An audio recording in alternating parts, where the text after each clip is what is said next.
Hello বন্ধুরা, তো তোমাদের জন্য নিয়ে এসেছি আজকে পটল চিংড়ির রেসিপি। তো সবার প্রথমে এখানটাতে আলু কেটে ধুয়ে রাখা হয়েছে, পটল, তারপরে হচ্ছে এখানে পেঁয়াজ কুচানো, এখানে হচ্ছে আদা রসুন পেস্ট, আর এখানে হচ্ছে জিরা ধনিয়া গোটা গরম মশলা পেস্ট, আর এখানে চিংড়ি মাছ। তারপরে কড়াইতে তেল দিয়ে দিয়েছি গরম হওয়ার জন্য। তারপরে আস্তে করে পটলটা ছেড়ে দিলাম পটলটা ভাজার জন্য, এবং একটু লবণ ছিটিয়ে দিলাম যাতে পটলের মধ্যে লবণটা একটু ঢোকে। তো এবার পটলগুলো ভালো মতন একটু ভেজে নেব যাতে লাল লাল হয় ভাজাটা। তো এই দেখো লাল লাল ভাজা হয়ে গিয়েছে। এবার লাল লাল ভাজার পরে এখন পটলটা আমি তুলে নেব। তুলতে পারছিলাম না আসলে, এক হাতে ফোন এবার এক হাতে খুন্তি।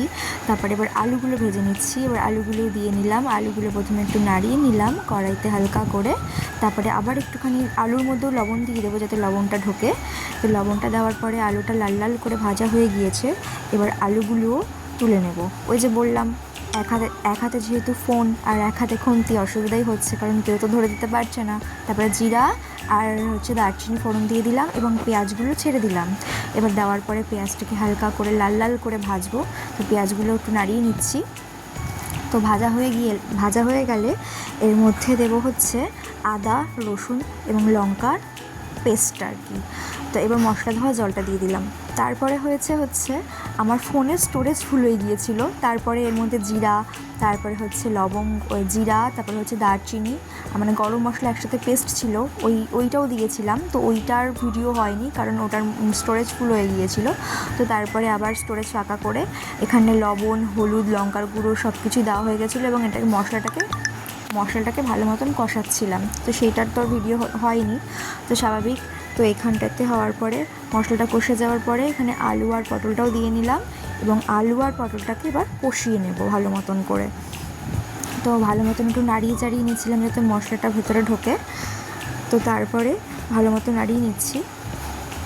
এরপরে দিয়ে দেবো হচ্ছে গরম জল, কারণ সমস্ত রান্নার মধ্যে যদি একটু গরম জল মানে চট করে ঠান্ডা জল না দিয়ে যদি একটু গরম জল অ্যাড করা যায় তাহলে রান্নার টেস্টটা একটু বেশি ভালো হয়।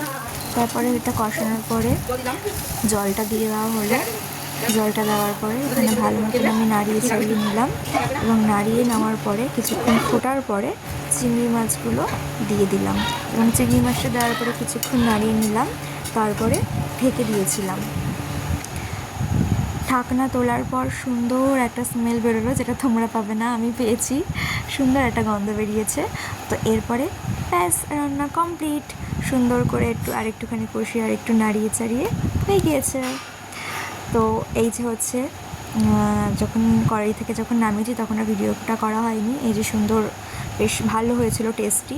আর এটা হচ্ছে আরেকটা রেসিপি, এটা হচ্ছে পটলেরই ভাপা, বাট পটল ভাপার মধ্যে মাছ, চিংড়ি মাছ, তারপরে মাছের ডিম ছিল, কুচি কুচি করে দিয়েছিল। মানে এটারও ভীষণ টেস্ট হয়েছিল, কিন্তু এটার আর ভিডিও করা হয়নি। তোমরা যদি বলো অবশ্যই এই রান্নাটার রেসিপিও ভিডিও দেবো।